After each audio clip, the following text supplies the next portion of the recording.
You're listening to the We Are Libertarians podcast network. Find all of our shows at wearelibertarians.com.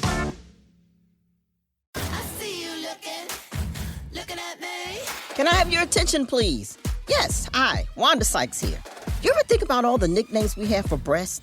Boobs, tatas, the girls, chesticles, bubbies. Heck, you might even have your own nickname for them. And yet, even though they get so much attention, they're still so ignored when it matters most. What's up with that? Well, on February 9th, tune in to see why I'm talking so much about breasts and visit yourattentionplease.com to learn more.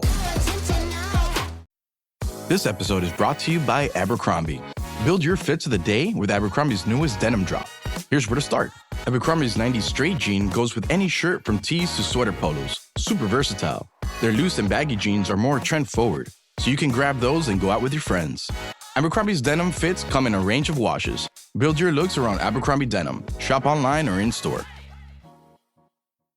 Welcome to We Are Libertarians. My name is Chris Spangle, and we are here to help you sound smarter when talking with your friends. And this is another edition of The Path to Libertarianism, where we talk to folks who are libertarians and have been for a long time and kind of discuss how they got from point A to point B, and hopefully you see some of your journey and their journey.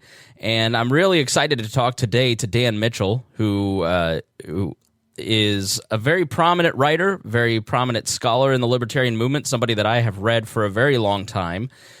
Dan, why don't you tell us a little bit about your day job? What are you doing now, and where do you work? Well, Chris, thanks for having me on your program. I'm the chairman of the Center for Freedom and Prosperity, which is a small think tank. There's only 3 of us. It's been around since 2000. We started out focusing pretty exclusively on international issues, especially fighting against bureaucracies that wanted tax harmonization. We were the only really significant defender of tax havens, but we've now branched out so that we cover all sorts of market-oriented economic issues. I've been chairman of the Center for Freedom and Prosperity since the very beginning, but I didn't actually make it the place where I hung my hat until 2017. Before that, I was a senior fellow at the Cato Institute. Before that, a senior fellow at the Heritage Foundation. And going way, way back into the distant past, I did a stint on Capitol Hill with Senator Bob Packwood and the Senate Finance Committee. And then I started with a small little group, Citizens for a Sound Economy, a sort of a grassroots libertarian organization. That's fascinating. Now, and I guess I should say, even before that, I got to the Washington area for the PhD program at George Mason University, which, of course, is if you believe in limited government and individual freedom, is a great place to pursue your higher education. Yeah, so you've had a long storied career in think tanks, which I don't know that a lot of our listeners fully understand, so we'll dive into that in a little bit. But let's start with when you were younger. I mean, were you interested in politics from a young age? Did you come from a political family? My family was, you could probably say, conventional Republican types, but it wasn't a dinner table conversation or anything. What got me interested in public policy, this will tell you how old I am, was the 1976 Reagan campaign. He challenged Gerald Ford for the Republican nomination. And even though I don't even know how I got interested, because it wasn't as if I was a regular watcher of the news, but somehow I must have latched onto something. And Reagan, during that campaign challenge against President Ford, Reagan relentlessly mocked big government, talked about how government was the cause of problems. And for whatever reason, that resonated with me. And I can't remotely explain why it resonated with me, but I like that message. That was when I was a senior in high school. I then went off to college. I did my undergraduate work at the University of Georgia. Back then, Young Americans for Freedom was the only group I was aware of for libertarian-minded people. They also had plenty of conventional conservatives, of course, but I started the Young Americans for Freedom chapter. There was no internet back then, so the only things I knew to read were things like National Review and Human Events. There were other things, of course, but I just didn't know about them.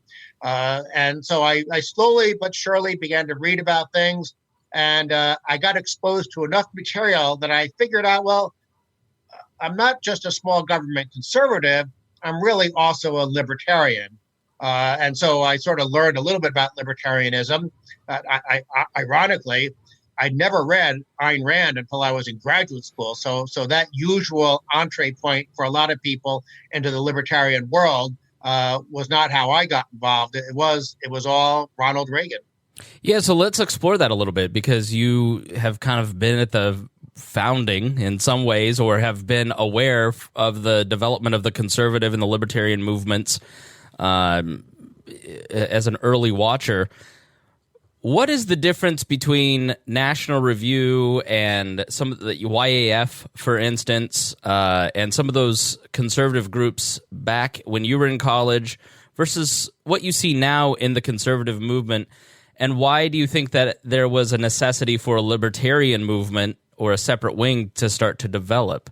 Why was the Cato Institute, for instance, developed? Like, what has changed within some of those conservative outlets that you were brought up on that has morphed and necessitated shows like this?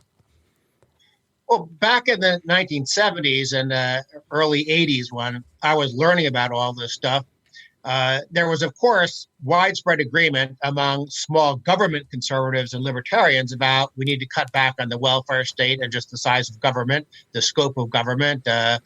We wanted to shrink the federal government. There was unity on that. There was also unity on the notion that the Soviet Union and communism was bad and evil. Now, there wasn't necessarily unity on how that should be addressed. Some libertarians, of course, were very dovish. They were all anti-communist, but there was disagreement about how to address those issues. Now, since from the very beginning, I was always interested in the economic issues, I'm not going to pretend that I was closely following, had my finger on the pulse of the debates about foreign policy and stuff like that. I guess what first made me realize there was a difference between libertarians and small government conservatives was more some of the issues such as drug criminalization. Back then, not that I'm actually a boring kind of libertarian. I've never been a drug user, but I certainly was exposed to enough of it in high school and college, was having friends that use drugs, knowing other people that use drugs. And I just remember thinking, now, I might not want to do that myself, but why should the government be arresting them, throwing them in jail just because they're doing something that I might not like, but it's their body, their freedom. So just on a very simple, basic issue like that, that's when I understood that, there's a difference between libertarians and the small government conservatives who otherwise I felt a great deal of kinship with. Okay, so you started with Ronald Reagan. I mean, did that admiration last through his 2 terms as president? This is I guess, a strange story because I got to the Washington area for GMU's PhD program in the mid-'80s. And so I was there in D.C. with Reagan in the White House. I started working almost right away, part-time, but then full-time for Citizens for a Sound Economy while working on my PhD. So I was writing on things, analyzing things, researching things while Reagan was still there. And I remember at the time feeling, he is such a disappointment. He's not doing enough. He's not fighting big government. And of course, in some objective sense, that's true. However, with the benefit of all this gray hair I have and having seen the George H.W. Bush administration, having seen the George W. Bush administration, now seeing the Trump administration, seeing other Republicans sometimes in control of Congress over the last several decades, I do now have, in retrospect, a lot of admiration for the fact that at least there was always some determination and fight in the Reagan administration to try to control government. Did they do it as much as I wanted? No, of course not. But boy, compared to other Republican presidents, I now look back upon Reagan with a lot of admiration, and I've actually crunched the numbers in terms of who let government spending grow the fastest. I've crunched the numbers in terms of per capita, inflation adjusted. I've sort of segmented out looking just at domestic spending and things like that. There's a giant difference between Reagan and all the other Republican presidents. As a matter of fact, every other Republican president, even going back to like Nixon before Reagan, but certainly everyone since Reagan, they've actually increased even domestic spending faster than like Jimmy Carter and Bill Clinton and Barack Obama. So most Republican presidents wind up doing a really miserable job. Reagan stands out for having, compared to every other president in the modern era, at least slowed the growth of government. And because he slowed the growth of government, he wound up shrinking domestic spending as a share of GDP, and even shrinking overall spending as a share of GDP by 1 percentage point. So as time has gone by, I do appreciate Reagan more because at least there was some fight. Why did he have the ability to fight that maybe I'm not going to pretend that Trump is ideological in any way, or what was it about Reagan or the environment that was different then that doesn't seem to be possible for the Paul Ryans in the Republican Party now? Well, first, let me say something, I guess, in defense of Paul Ryan. In 2008, as Bush is heading out the door, he, of course, is doing the TARP bailout. Obama gets elected. He does the fake stimulus. We have this sort of giant explosion in the size and scope of government just in a couple of years at the end of Bush, beginning of Obama. Then Republicans, we had that so-called Tea Party election in 2010. Republicans took the House. From 2010 to maybe about 2014, if you look at the raw numbers, there was actually a tremendous amount of good stuff being done. We had a sequester in there. We had a genuine commitment on the part of House leadership to fight. We had government shutdown battles. And if you simply look at that period, we actually, for the most part, had a nominal freeze on government spending, which was really impressive. So I don't want to say that every other Republican, certainly every other Republican president, but I don't want to say every other Republican was bad on spending, because I do think House Republicans back in 1994, the Gingrich Revolution, for a several-year period, they were very good about fighting Bill Clinton on spending, and we actually made progress in terms of shrinking government as a share of GDP or economic output. And at the end of the day, of course, as a libertarian, I have my fantasies about, wouldn't it be great if we shrunk the federal government back to what the founding fathers envisioned? Wouldn't it be great if we got rid of the Department of Agriculture, Department of Housing and Urban Development? Yes, I have that ultimate fantasy goal, but there's also such a thing as a partial victory. And if the private sector is growing faster than the government, guess what? We are shrinking the relative burden of government compared to the private sector that has to support that government. So I'm willing to take partial victories because it's a lot better than partial defeats. So yes, other Republicans have been good at different times, but to finally answer your question after that a little diversion there, Reagan actually wanted to do good things, and he appointed at least enough people who wanted to do good things. The problem with, say, a president like Trump is that it's easy to cut taxes because that's giving people their money back. And outside of the hard left, there aren't going to be people who are going to really fight against that. And also, Trump is doing a semi-decent job on red tape. Not nearly as good of a job as he's telling us, but at least the rollout of new regulations has been abated, and there's actually been, in some areas, a few bursts of deregulation. But again, that's not difficult to do. What's difficult to do is to tackle the interest groups that are feeding at the federal trough. Republicans and Democrats on Capitol Hill love it when there's more money to spend because that's how they raise campaign cash. That's how they make themselves popular. Oh, here's a bridge in the district. Here's a contract for a factory in the district, whether it's to build tanks or to do something on the domestic side of the budget. It's very fun for a member of Congress to play Santa Claus with other people's money, and to have a president in the White House imposing some sort of overall discipline. Okay, you guys can waste money, but you can only let it grow 2% a year. Well, that's not happening with Trump. The budget's growing 4%, 5%, 6% a year, 3 times the rate of inflation. So it does matter who's in the White House. Are they willing to fight? And unfortunately, on the issue of spending, Trump is a populist. Populists love spending other people's money. So that brought about like 3 different questions. But so it is possible. I'm from Indiana, and we revere Mitch Daniels here. Even us libertarians, when I was head of state party, we could never release a statement against his State of the State address. So if somebody like that got elected president, it is still possible that government could be reined in if the right person were elected to the White House, if we could get that person to run and win.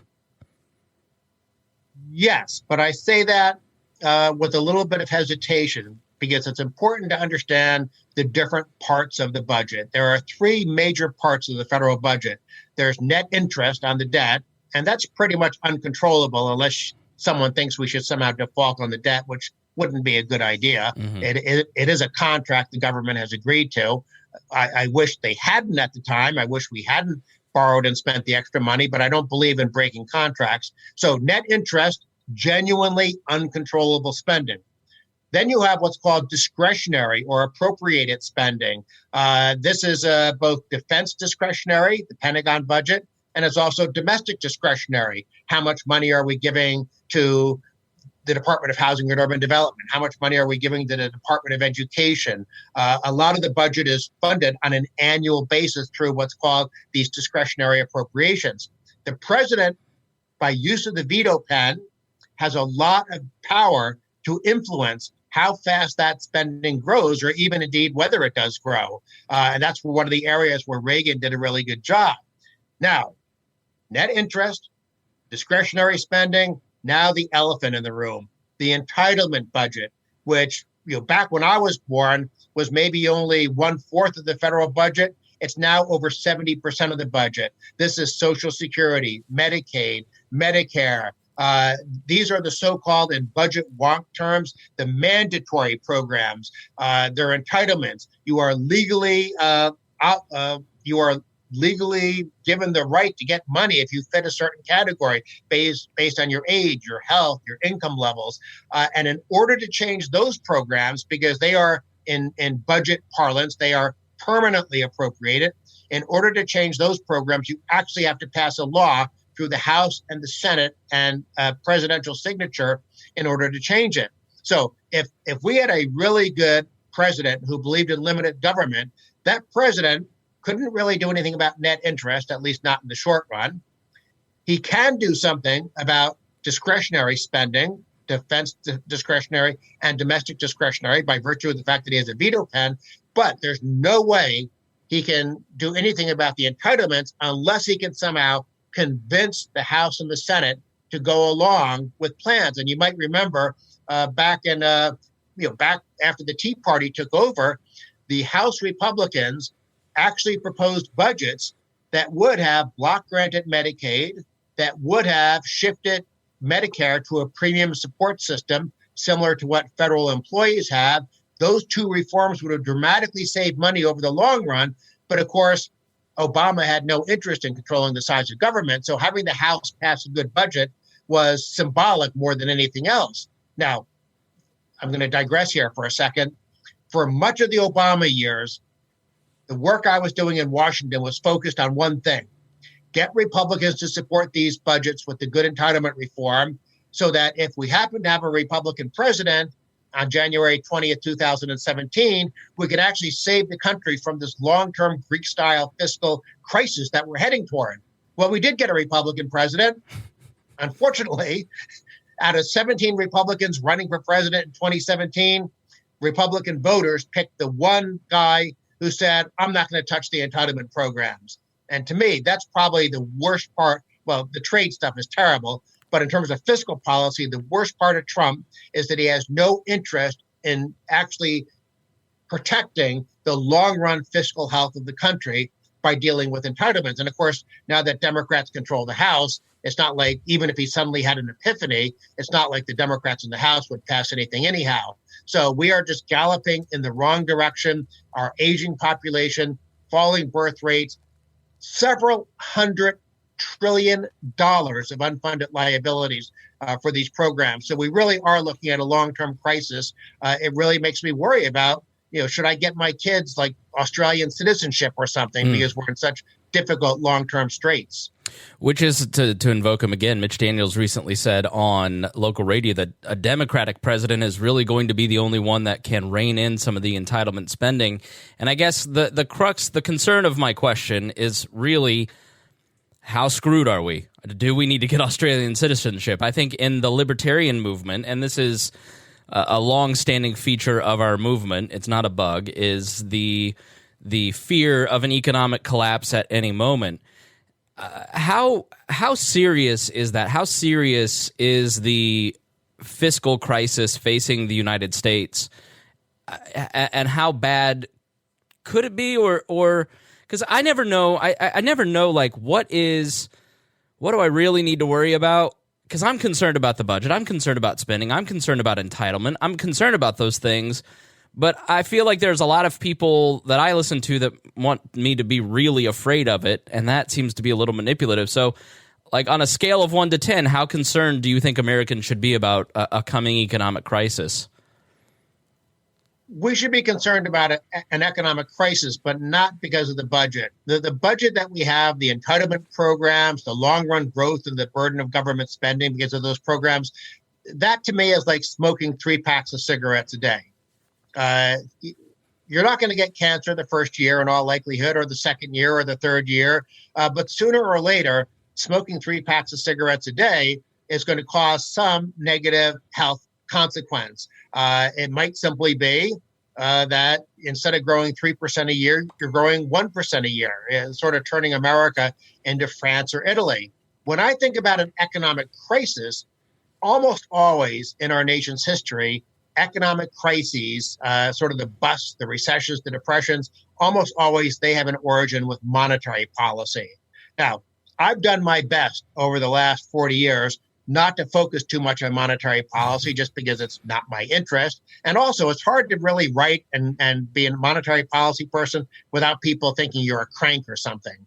You're just one of these, gold bugs or crazy Fed bashers or something like that.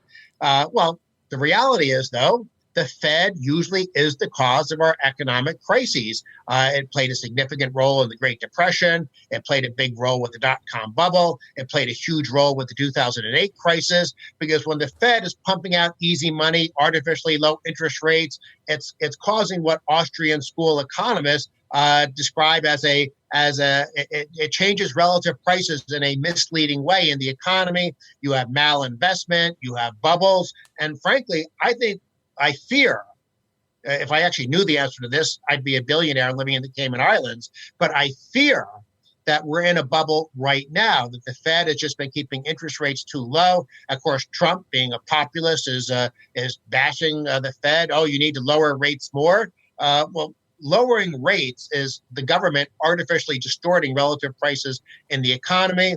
All this extra money getting sloshed into financial markets around the world, because it's not just the Fed, it's the European Central Bank, the Japanese Central Bank. I do worry there's a bubble. Do I know enough about it to try to invest my paltry savings in a way to profit from it? No. I have no idea whether the bubble bursts tomorrow or whether it'll burst 2 or 3 years from now. Or maybe somehow the Fed will do what's called a soft landing and gradually soak up this extra money without an economic downturn. But it is a problem that we should be worried about. So it would be more like a 2008 downturn and less like a Great Depression where we're all eating out of trash cans, and it's not necessarily the collapsitarian vision of what a downturn might look like? The key thing to realize about the Great Depression, it wasn't the bad Fed policy, I guess, was a main predicate of the Great Depression, but you have to look at the horrible mistakes that both Hoover and Roosevelt made that turned what otherwise would have been a normal banking panic recession into a Great Depression. Hoover raised the top tax rate from 25% to 63%. Hoover did the Smoot-Hawley tariff, which probably also helped to cause the stock market crash and to get the depression going. Hoover increased the burden of government spending by 50% in just 4 years. He got kicked out because he was doing a bad job.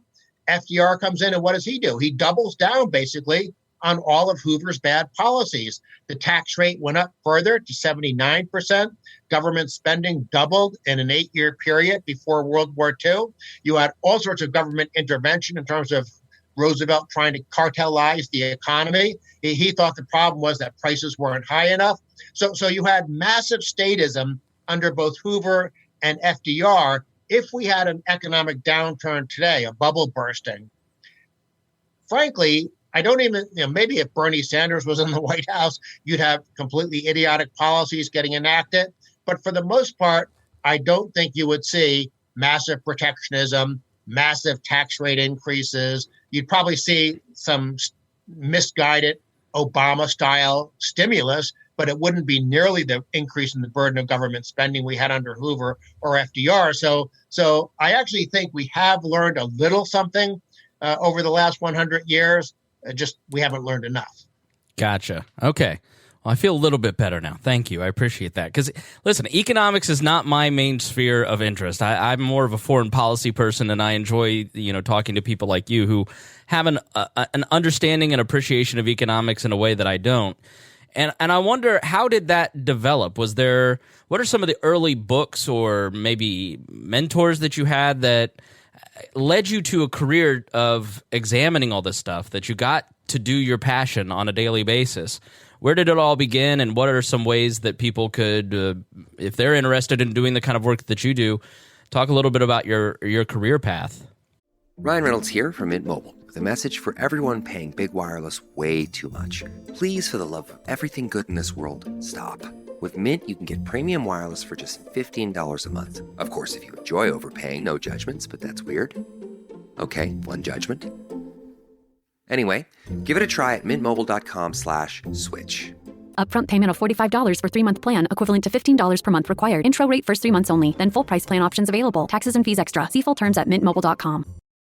This episode is brought to you by LifeLock. During tax season, your personal info travels to a lot of places. Between payroll, your tax consultant, and the IRS. If your W-2 gets exposed, that's just the ticket for identity thieves.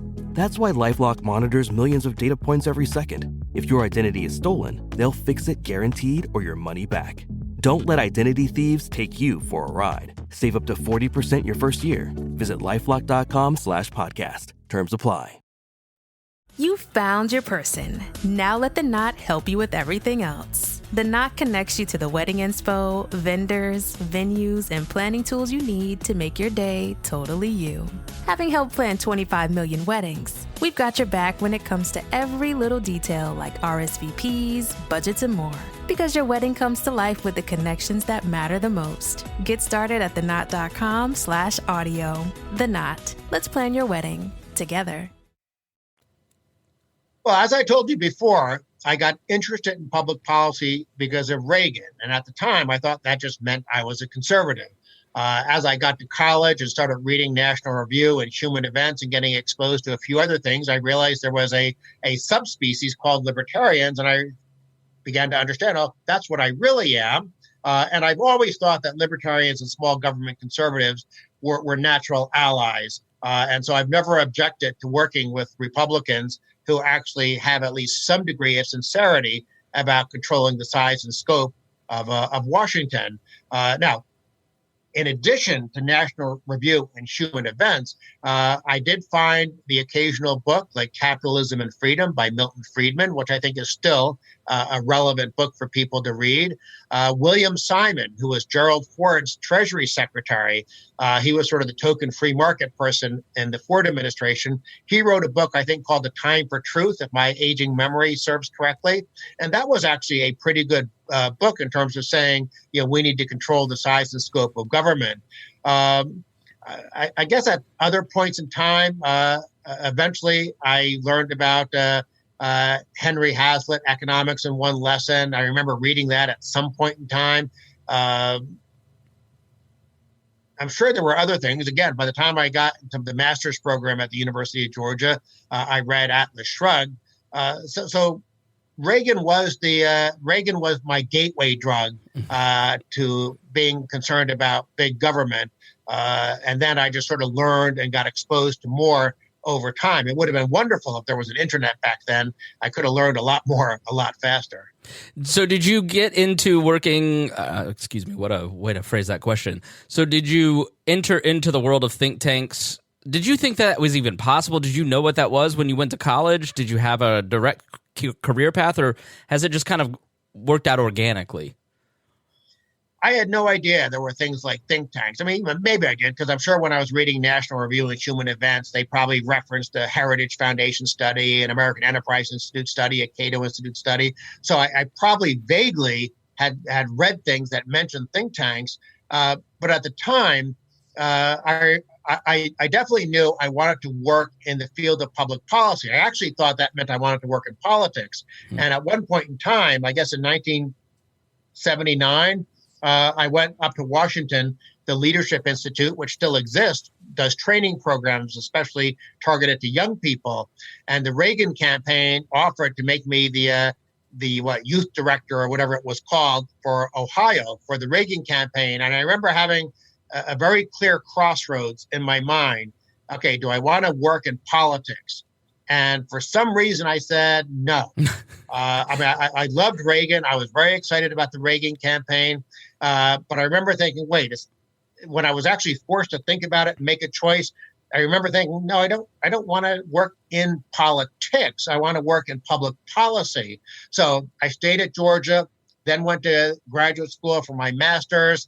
Had to take all sorts of math and statistics because I had avoided that as an undergraduate, as well as, of course, the graduate programs. And again, as part of my slow learning process of what's going on around the world, I learned about George Mason University, which is where all the Austrian school people were. It's where the public choice people like James Buchanan were. That's the economic school of thought that analyzes the self-interested behavior of politicians and bureaucrats. And so I realized, wait, George Mason is where I should be. I applied for the PhD program. I went to George Mason. And once I got up to Washington, then I began to realize that, okay, there's this whole world of think tanks. Some of the professors at George Mason were involved in this group that was started, Citizens for a Sound Economy, which is sort of a libertarian grassroots group at the time. It's morphed in several ways. And part of it is now Americans for Prosperity, just for your viewers who might know about them.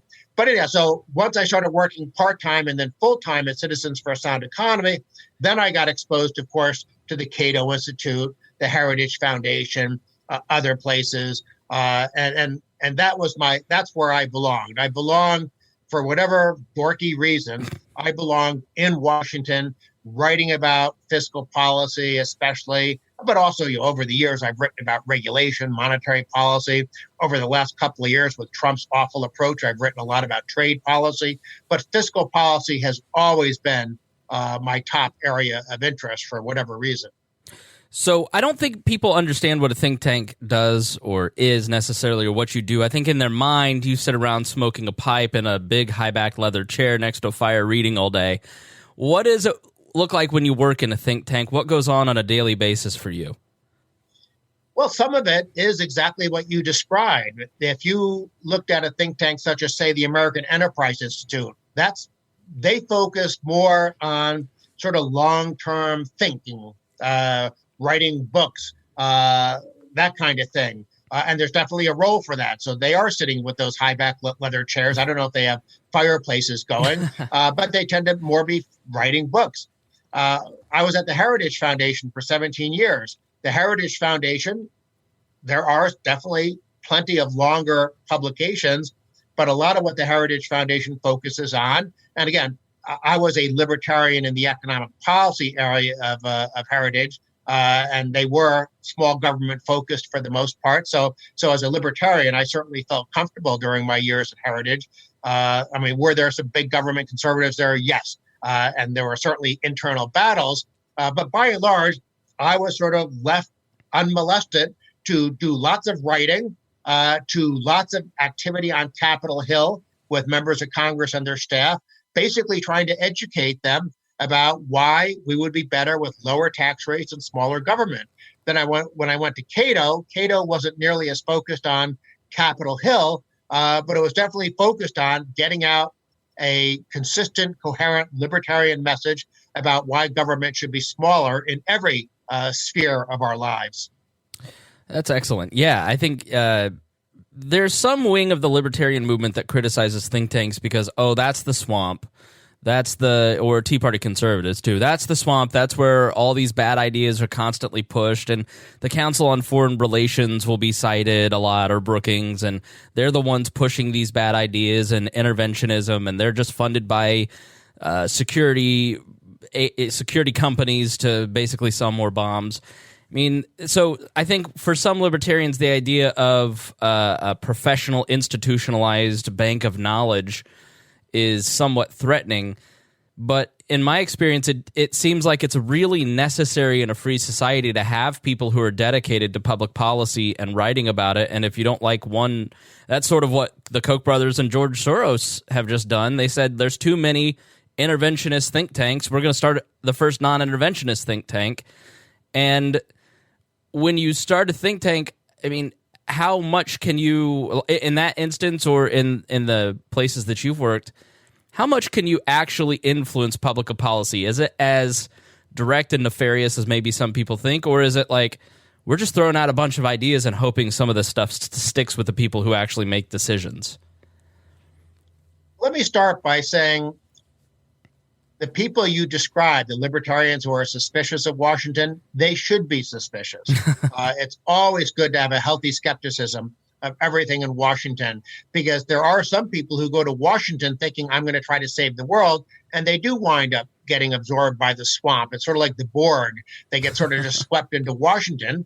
And I have plenty of people that I know who came to Washington to go work on Republican staffs, who are committed free market people, and now they're basically lobbyists who will if you give them a check, they'll lobby to make government bigger, and they sort of they've lost the focus and then the commitment for individual liberty. They're probably still Republicans. They probably still give to Republican campaigns, including some who are candidates who are free market oriented. So I don't want to say that they've completely lost their souls, but there's definitely pressure once you get to Washington to go along, to get along. If you want your kids in private school, you want a house with a big mortgage in a nice neighborhood.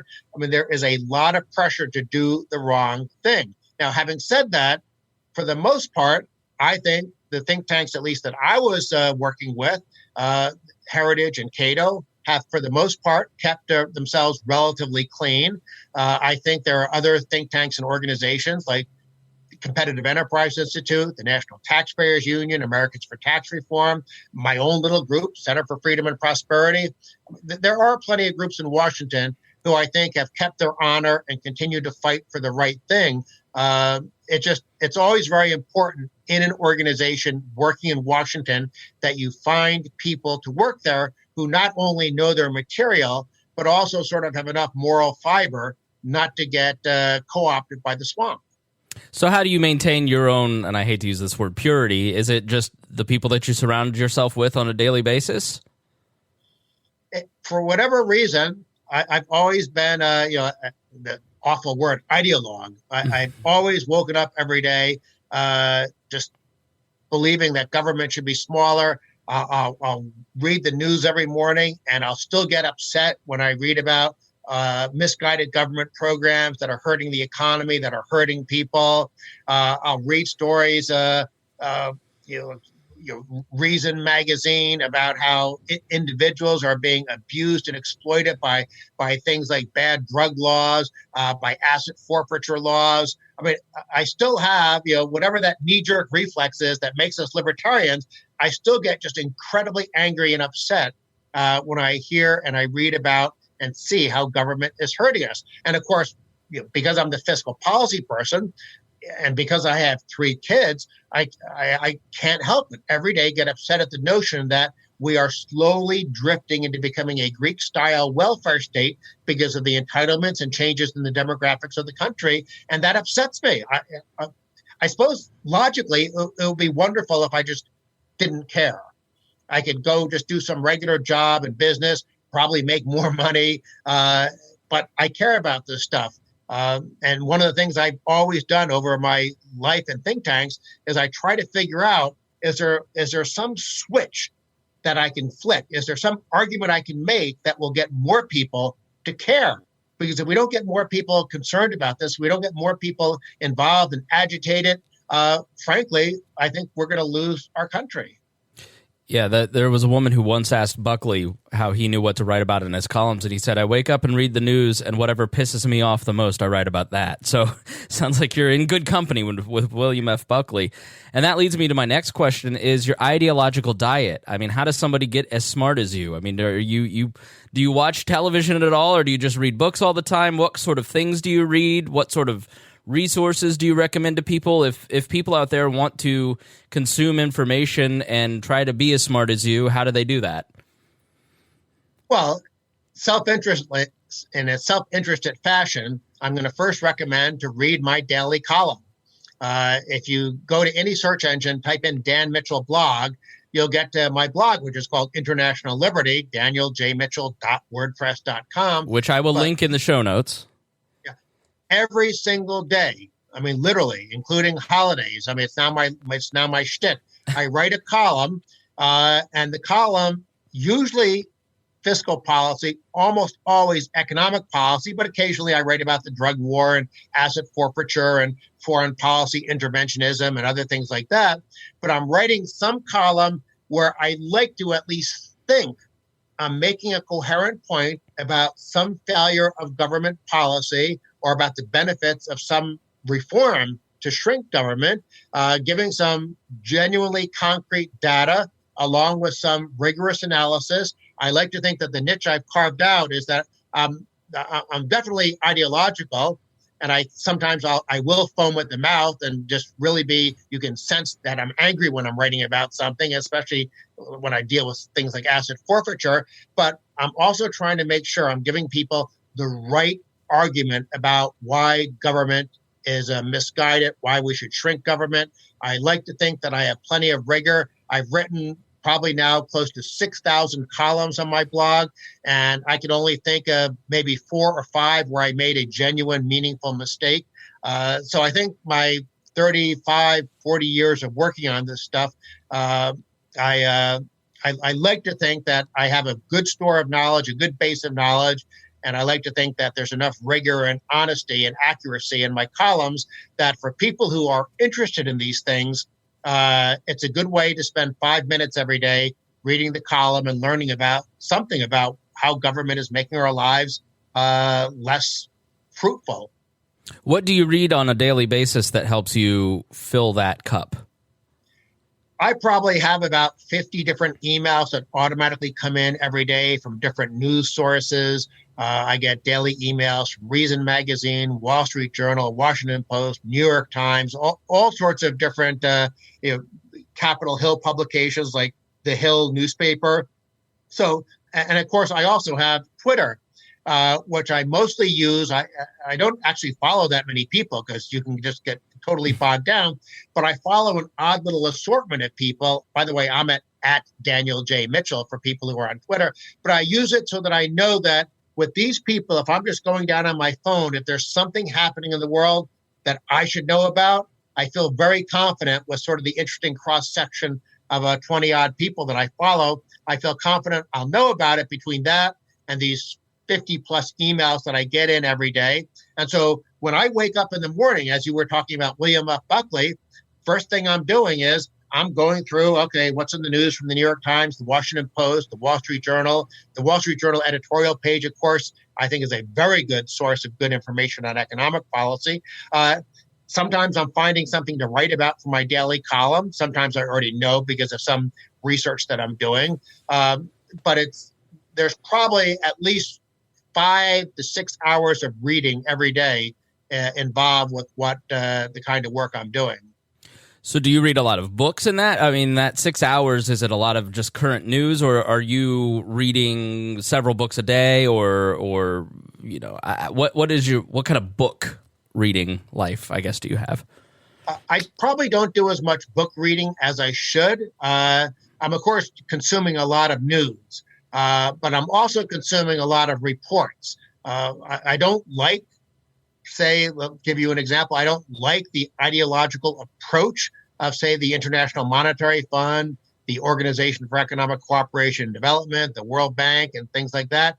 But I wind up reading a lot of their reports because while they might have a misguided policy agenda, the work tends to be rigorous and well-founded in the sense of honest, accurate, albeit from a more left of center perspective. So I read a lot of reports from these international organizations because they will focus on issues that I care about. I'll read reports from all sorts of think tanks, not just the ones that are right of center and in favor of smaller government, but also some of the ones that are left of center. There are really some key issues in terms of fiscal policy. Should we care about inequality? And there's lots of think tanks writing lots of studies on inequality. My view, and I've written about this dozens of times on my blog, is that we shouldn't care about inequality. We should care about opportunity and poverty reduction. And if you care about opportunity and growth and poverty reduction, that leads you toward free market policies, where if you sort of view the economy as a fixed pie and you care about inequality, that leads you to a class warfare redistributionist agenda. So reading about the whole wealth of material that comes out on that kind of topic is of course, can take up, that could literally be every day for the rest of my life if I wanted to read every single thing that was written about those things. Another very interesting difference is on fiscal policy. Left and right, Republican and Democrat, everyone says they care about the deficit. No, they don't. That's really a proxy for the real fight. The real fight is about the size of government. And so what I tell a lot of my Republican friends, and for that matter, some of my sort of free market oriented think tank friends, we shouldn't be writing about the deficit being a problem. The deficit is a symptom of the problem. The real problem is government's too big and growing too fast. And the analogy I always give them, or I guess the question I pose to them is, if somehow magically $2 trillion of revenue floated down from heaven, and in Washington, instead of having $1 trillion deficit, had $1 trillion surplus, would that change our argument at all about why we should get rid of the Department of Education? No. Would that change at all the fact that we should be block granting Medicaid and getting it out of Washington? No. We should be focusing on the size of government. If we talk about, we have to reduce the deficit, Bernie Sanders can say, okay, that's a good idea. Let's raise taxes. Anytime you see a Republican, a conservative, or a libertarian talking about the deficit, you should slap them on the hand and say, no, you should be talking about our problem is government being too big. And so I do a lot of research and writing about sort of these macroeconomic fiscal policy issues. One of my big topics, and I'll shut up on this because I know I'm filibustering again. No, keep going. One of my big topics is I write a lot about why we should have a spending cap, not a balanced budget amendment. A balanced budget amendment, you have those in California and Illinois. Do those stop bad fiscal policy? No. You have the so-called Maastricht criteria, anti-deficit rules in Europe. Does that stop Italy and Greece and France from having bad fiscal policy? No. What we should focus on, what should be our agenda, whether you're a small government conservative or a libertarian, the agenda should be to have a spending cap like they have in Switzerland or Hong Kong, which says that government can't grow faster than the economy's private sector.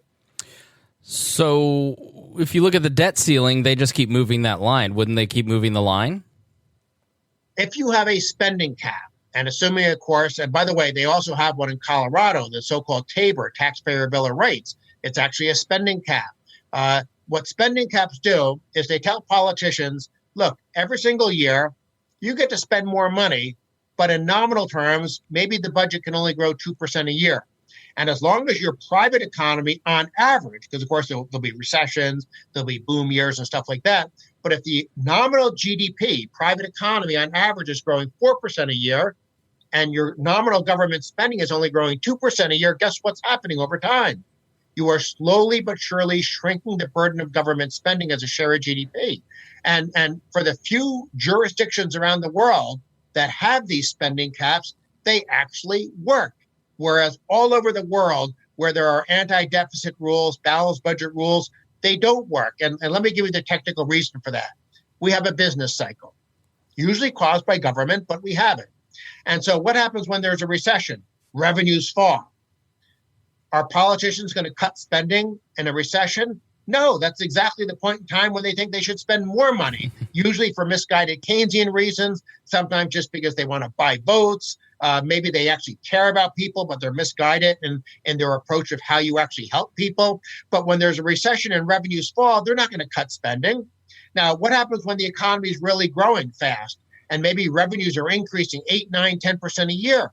With a balanced budget rule, they can increase spending 8, 9, 10% a year. The beauty of a spending cap is it tells the politicians, hey, you don't have to cut spending in a recession. You can still increase spending by 2% a year. But the trade-off is that when the economy is growing and they're getting all this extra revenue coming in, they can't spend it. Spending can still only grow 2% a year. And again, I would recommend people go to International Liberty, my blog. I have all sorts of, not just scholarly, but also I go through this material and I break it down into simple common sense observations. You don't need to be an economics PhD or even an economics graduate to understand these things. Most economic concepts are very simple and straightforward. It's just that most economists use a lot of jargon so they can try to portray themselves as being smart. I view one of my niches in life is how do I give these economic concepts and data in ways that ordinary people who are living otherwise ordinary lives, who don't have time to focus on all the jargon and nonsense, I break it down and explain, this is what's really happening. This is why we should care. Here's some of the data, and here's the policy prescription that comes from that data. Yeah, that's why you've always been one of my favorite reads and one of the people I've recommended first and foremost, because you are such a clear writer. You do make it very simple, and that seems to be lost. And that's so funny that you say that people try to be the smartest in the room. You're trying to do a lot of what we do here, which is just help regular people, normies, understand complicated concepts. And so I highly recommend his blog. Like I said, it will be in the show notes, so just click that link and bookmark it. I don't know if you have a Facebook page or an email list, or I'm not sure how you distribute it. Do you have an email list? Like what is the best way to get that delivered to us every day? Well, anybody who follows me on Twitter at Daniel J. Mitchell, I automatically send out my blog every day on Twitter. On Facebook, I have a couple of pages. One being Dan Mitchell Economist page. It's like an institutional page. And then I have my personal page. If you just search for Dan Mitchell on Facebook, presumably you'll find me. But then if you simply go to the blog, somewhere on the top right, you can put in your email, which, by the way, I never use for anything else. You can put in your email, and automatically every day when my column gets published, it shows up in your inbox. It's free, of course. I disseminate all this material to try to help save the country, not to fatten my bank account. Nothing wrong with fattening bank accounts, but since I'm an ideologue, I want people to get this information and learn more about these issues. So there's several ways of getting it, but the simplest way is probably just put your email into the that little box, and it automatically shows up in your inbox every day. So let's finish up with talking about the 2020 race. Let's start with Trump, who seems to take an enormous amount of credit for the current economy. And you always sort of hear, oh, well, presidents can't affect the economy that much, and he's taking too much credit. This is Obama's economy still. How much does a president really affect the economy, and is Trump affecting it in a good or a bad way? Well, that's a question with a lot of aspects to it. It's a very broad question, I know, but that's sort of how people ask it, and maybe you can help us unpack it a little. First, I'll agree with the point that you were making, that the economy tends to be sort of this big ocean liner, going through the ocean, and politicians are like tugboats. Now, over time, enough tugboats can change the direction of a big ocean liner or big aircraft carrier. So I think public policy does affect the economy. There's no question about it. And presidents can have a positive effect or a negative effect. In terms of Trump specifically, well, first, if you look at the last 4 years of Obama in terms of the economy's trend lines with what we've seen over 3 years of Trump, frankly, there's not that much of a difference. It does appear that Trump has bumped the numbers up a little bit, but then the question becomes, is that because of his policy or because he's just badgering the Fed for easy money, which in the short run feels good? easy money from the Fed is like, hey, I'm taking another drink at the bar. Well, the problem is when you get the hangover, that's when you have the economic bust from the easy money policies. So there's a big argument about how much credit should Trump get, and is it because his policy is good or because the Fed is giving us the fake stimulus of easy money? I'll simply say, if we separate monetary policy out of the equation, the way I describe Trump is that he's good on some issues and he's bad on some issues. If I wake up and I'm thinking I'm Dan Mitchell, the tax guy, for the most part, I think Trump's policy has been good. His tax cut made the law better or less destructive, I guess, if we want to get technical. If I'm Dan Mitchell, the budget guy, and I'm wearing that hat, Trump's a big spender. He's increasing even domestic spending at a faster rate than Obama or Bill Clinton or even Jimmy Carter did. If I'm Dan Mitchell, the regulatory guy wearing that hat, well, Trump has moved policy in the right direction. But if I'm Dan Mitchell, the trade guy, Trump has been absolutely terrible. His protectionism has been from a wrong theoretical approach. He's dealing with the issue in the wrong way. It's just incredibly frustrating that he is so clueless about how international trade works. He's worse than a high school student getting a D- on a test when it comes to trade. He actually thinks trade is a zero-sum game. He genuinely seems to think the rest of the world is somehow trying to cheat us, as opposed to trade simply being a function of the fact that individuals and companies all over the world are engaging in voluntary transactions. And he doesn't understand that when we buy more from businesses in a foreign country than they buy from us, those dollars just don't sit there stuffed under a mattress. They come back to the U.S. in the form of more investment in our economy. As a matter of fact, that might actually be the driving force, because foreigners want to invest in our economy. Because why would you invest in France or China? If people want to invest in the U.S. economy, they have to sell us stuff to earn dollars. So Trump is just a disaster on trade. But again, he's good on a couple of issues, and as I said, he's bad on a couple of issues. I never know what grade to give him, because he's if I was a teacher, and he was my student, I would say, boy, he gets A's and B's in some areas, but D's and F's in other areas. Okay, well, very good. So let's just talk about Bernie and Bloomberg, because that's where I assume we're headed in terms of an election. I mean, maybe Warren will pop through, but I'm sure her and Bernie have such close policies. So let's start with Bernie, the front runner. Should Bernie become president, Bernie Sanders, how disastrous could that be for the economy, or am I just overblowing it because he's a socialist and I'm a libertarian? Bernie Sanders, I think deep down, is a truly horrible statist. I think he really does believe this socialist Marxist claptrap. That's been his record his entire life. My column yesterday was looking at his long-term record and some of the incredible, odious, noxious, pro-dictatorship, pro-socialism, pro-Marxist sentiments that he's expressed his entire life. If he was president, that would be a train wreck for our economy. Now, the one saving grace is that our founding fathers bequeathed to us a separation of power system. And so even if somehow the Democrats were in control of the House, the Senate, and the White House with Bernie Sanders as president after 2020, it would still be very difficult for him to get through the Green New Deal, which is central planning on steroids. It would be very difficult for him to get through Medicare for All, which is the British NHS on steroids. There are all sorts of really bad things he wants to do that, even with the expansive view of executive power that Obama and Trump had, there's no way that those things can happen without legislation moving through the House and Senate.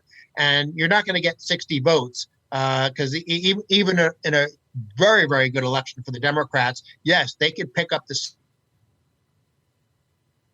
Yeah, they could pick up the Senate. Oh, I don't know. But they wouldn't have 60 votes in the Senate. Right. And so there would be some constraint on Bernie Sanders. But how much? Who knows? Well, my fear for him is that he would do a lot of what Obama and Trump have done and use executive action to implement a lot of things. I mean, is that a concern that you have about Sanders? Yes, there's no question he would fill the regulatory agencies with complete collectivist, statist mindset people. You would have the executive power of the White House being used to expand government's power and control over our lives. He would be a terrible president. But again, he would not achieve nearly as much as he wants to achieve. But nonetheless, what he would achieve would in effect be a big ratchet upwards in terms of government's control over our economy and over our lives. So let's take a look at Bloomberg. I don't know if you've looked at his record in New York City and what kind of president he may be. He seems to be not that far off from Bernie or Trump in that he wants to control whatever he can control. What kind of president do you think he would be economically? Bloomberg would be a technocrat. And by that, I mean, he in his own mind, he would be a practical person. But it, of course, all depends on his underlying biases. So he might be trying to tell us how much salt we could put on our food or what kind of soda we can drink. He would raise taxes, but he wouldn't be crazy about raising taxes like Bernie. Bernie Sanders genuinely hates economic success. He genuinely hates capitalism. Bloomberg doesn't hate capitalism. He just thinks, I want the government to get the rewards of capitalism. I want government to be the one that sort of grabs the lion's share of any additional economic growth that the private sector generates. But when he was in as mayor of New York, he was semi-good on welfare reform. He was semi-good on at least charter schools, and he sort of realizes that the government education monopoly has done a terrible job, so he wouldn't be horrible on that issue. Of course, he might appoint a terrible education secretary, so he might wind up being horrible, but then again, he might appoint someone who was halfway decent. So Bloomberg would be a mixed bag in the same way that Trump is a mixed bag. It would just be different issues. Bloomberg would be, I'm sure, much better on trade. He would probably be better on spending because it would be hard to be worse than Trump. But he would be bad on taxes. On regulation, I assume he would, by and large, leave things alone. Now, he is taking, for purposes of the Democratic race, he is taking positions and adopting positions that I think are further to the left than he really is. Excellent. Well, Daniel Mitchell, thank you so much for your time. This has been great. Is there anything else that you'd like to say to the audience that we may have missed?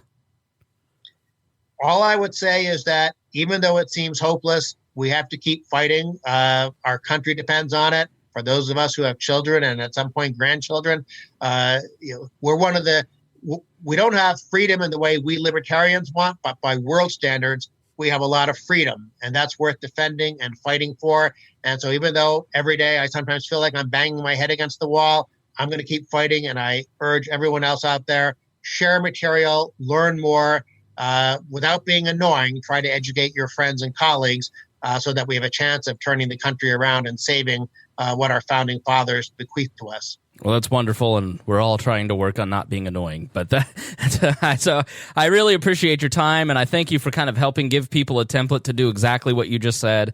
And go read his blog, sign up for his email newsletter, and get his blog post every day. He has been one of my favorite reads for such a long time.